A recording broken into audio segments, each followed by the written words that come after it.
to Stowe Talks, a podcast designed to support people going through a relationship breakdown and all of the challenges this brings. I'm Matthew Taylor. And I'm Liza Gatchell, family lawyers at Stowe Family Law. And today we're looking at the important things you need to consider if you are buying a house together but are not married. So I've got some stats for you, Matt, to start with. I love your intro stats. You're always so much better prepared than I am. Go on. I did a little bit of research in the 5 seconds before we started the podcast. You absolutely plot. Go for it. So in the 25 years since 1996, the number of couples that are living together as cohabitants has more than doubled to 3.6 million, which represents about 1 in 5 couples living together in the UK today.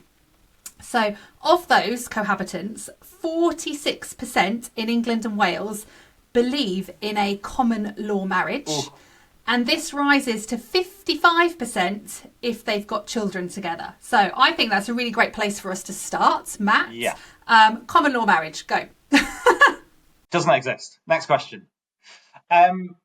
Yeah, it's an absolute misconception, and it's something you still see on like drop-down menus on like insurance websites and things. You know, what's your marital status? Are you married, single, separated, common law marriage? It's not a thing. You're either married or you're not, and that's the beginning and the end of it. And that leads into the fact that there's a huge difference in the provisions made under the law on relationship breakdown if you're married or if you're cohabitant. And when we say married, we also include civil partnerships, that's the same. But if you're married, as anyone who's listened to these knows, you've got claims against pensions, you've got claims against houses, companies, cash, income for spousal maintenance. If you're a cohabitant, you've got nothing. All you've got is claims against property, and we'll go into how those can work, and claims for the benefit of children. So it's really, really, really limited. Do you get a lot of, I'm a common law husband, I'm a common law wife, Lisa, with your clients? Do you see it a lot? I don't think they specifically use the term when they come into appointments, but they definitely think that there are additional rights there. So there will definitely be well, that's not fair. We've been together for 15 years, or, I've been contributing towards the mortgage on the property that's in that part, the other party's sole name. And there is always an underlying assumption that the length of their relationship or the contributions that they've made to mortgages or gas and electric payments, whatever they might be, means that they are financially entitled to something from that relationship. Which is then really, really challenging because we are dealing with much, much stricter laws for cohabitants than with marriage. And when we're looking at the breakdown of a marriage, we're looking at fairness. What's fair? We don't necessarily have to, we can look behind what the legal setup is to produce a fair result, whereas we can't do that in cohabitant cases. So we're looking here at buying a house. Mm-hmm. So with all of that in mind, what are the issues when people are purchasing a property? What should they be considering? Okay, so there's a few things. Maybe actually the best way to do this is start with the rather than the tips on what you should do. We'll come back to that and deal with what the situation is if you don't do anything kind of extra other than the basics. So if you're buying a house with another person, there are 2 ways in which that property can be held legally. It can be held as a joint tenancy, or it can be held as what's called tenants in common. Now, what those means is there's 2 different concepts in the ownership of property, but actually a lot of other assets. There's legal ownership and there's beneficial ownership. So legal ownership is whose name's on the property, and beneficial ownership is who holds what value in the property. So as a quick example of this, I've got bank accounts for my kids, and because my kids aren't old enough to have bank accounts in their own name when we set them up, they are legally in my name, but I don't have the money in there because the money is held on trust for the kids, so they are beneficially entitled towards the money. So that's the difference between legal and beneficial ownership. If the most common way to own the property is joint tenants, that's sort of the standard. What that means is legal title and beneficial title is owned collectively by the both of you, fundamentally in equal shares. It means it's 50-50 broadly. And there's no difference between legal ownership and beneficial ownership.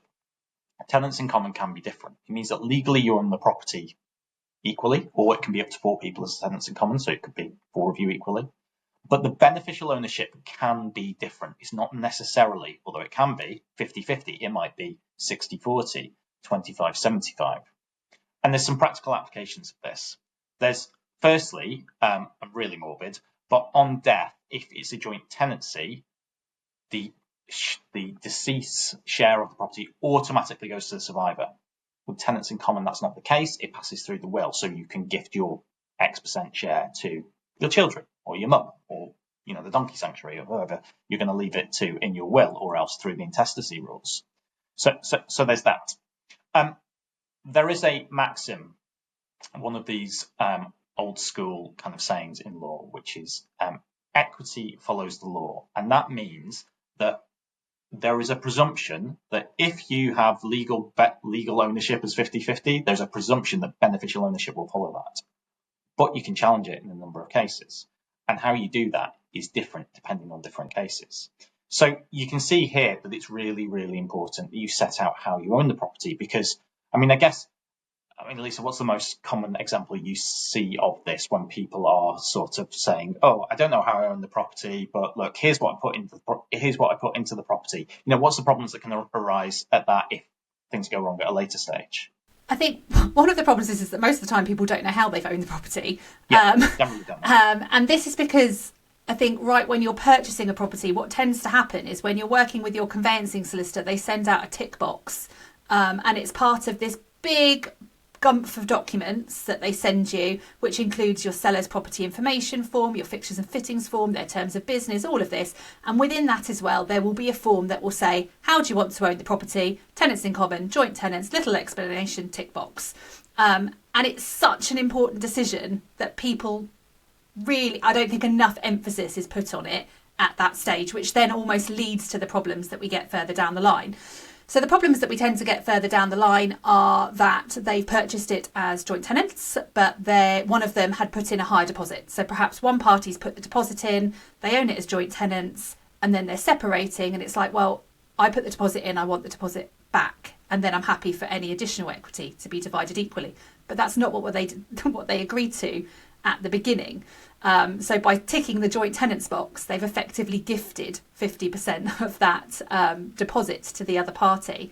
Another one might be where perhaps it was equal at the beginning, but then one party has received an inheritance, or they've received a lump sum from a family member and they've used it to down pay the mortgage.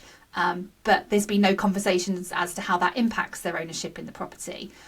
I'm trying to think of other ones where perhaps one party has put the deposit down but the other party's paying the mortgage. So I think it's more how they are then living their relationship, if you like, and the impacts that those decisions have further down the line, that people don't look back and think, well, or have a conversation. I mean, it's the same that we talk about with prenups in marriage. It's about having that conversation, isn't it, about what our intentions are. Or it might be that you've paid to have a kitchen installed. I mean, we all, a kitchen can cost what, £10,000 to £50,000, and one party's paid for the kitchen to be installed, but there's no conversation again as to how that's going to be dealt with. So, I mean, what are the options, Matt, then in these types of circumstances? I mean, let's look at, for example, if an inheritance or a gift had come in from parents, what could somebody do in those circumstances?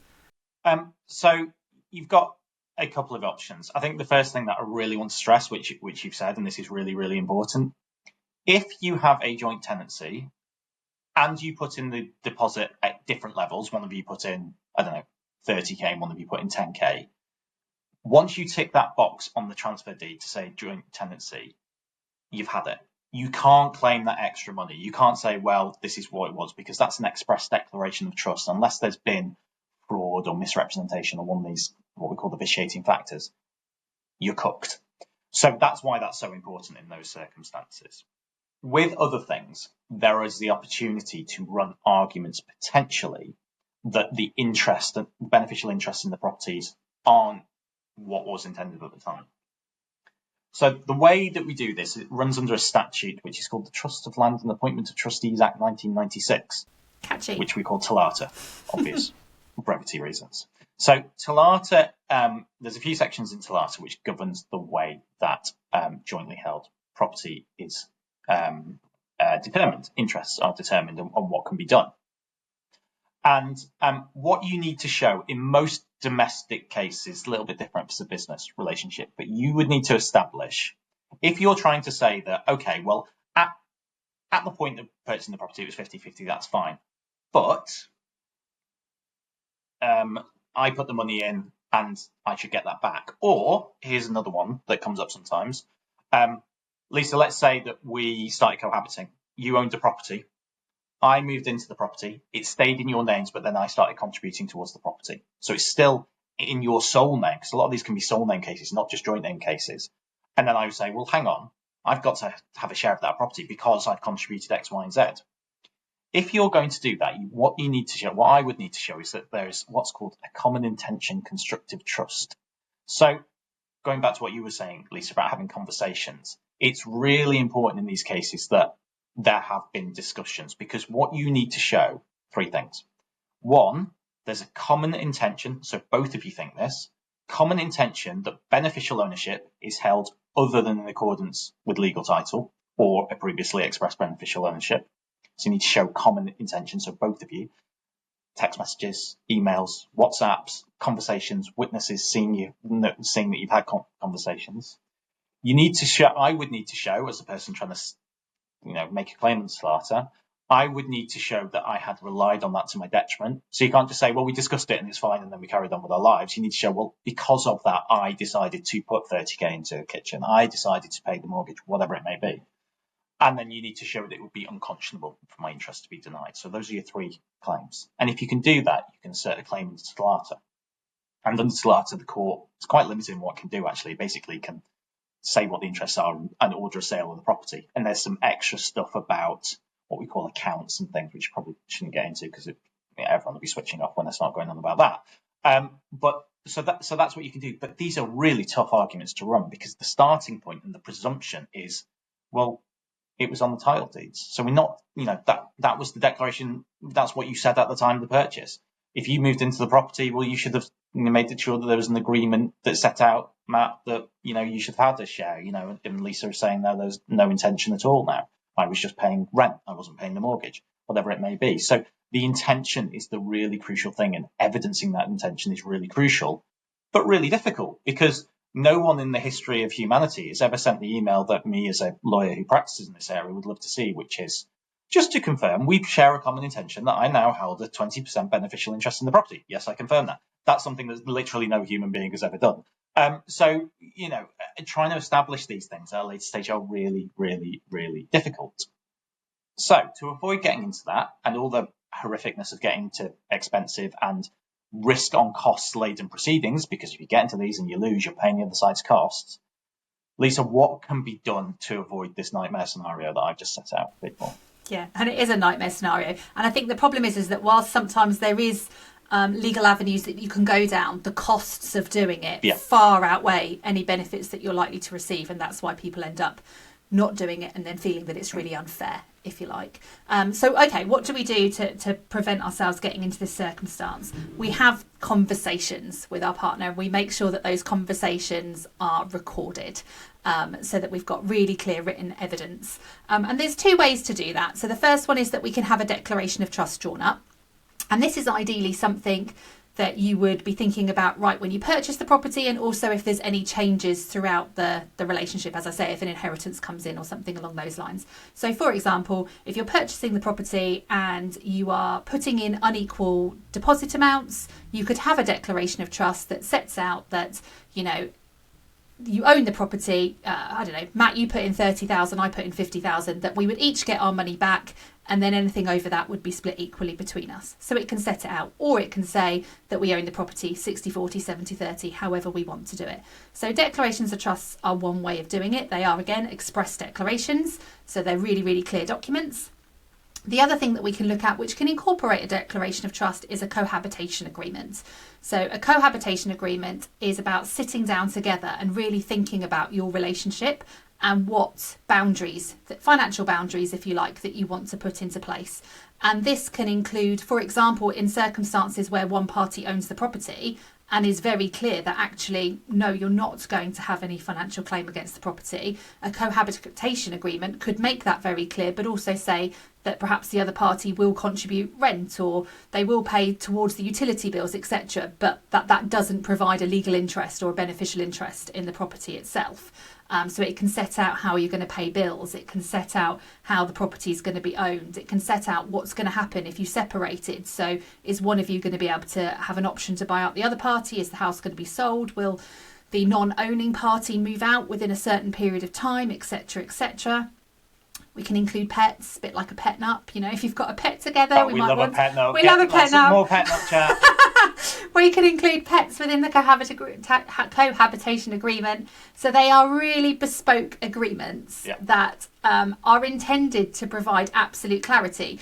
And these agreements are then reviewable. So if things change, if you have children, if some money comes in, or you pay down on the mortgage, etc., or perhaps you've moved in together after 6 months, but we're now 5 years down the line and it feels like perhaps there should be a movement on that ownership of the property, then you can review that and you can change it as you go. So it's just about being really open with each other, being really frank, and both being really clear where you stand, because I think that's often the problem, is that we make assumptions.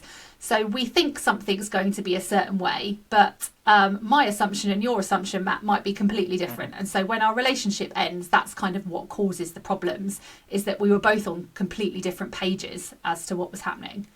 Yeah, definitely. I think cohab agreements are brilliant. I think people should think of them as relationship insurance, in the same way you get income protection insurance and life insurance, and think of prenups as marriage insurance.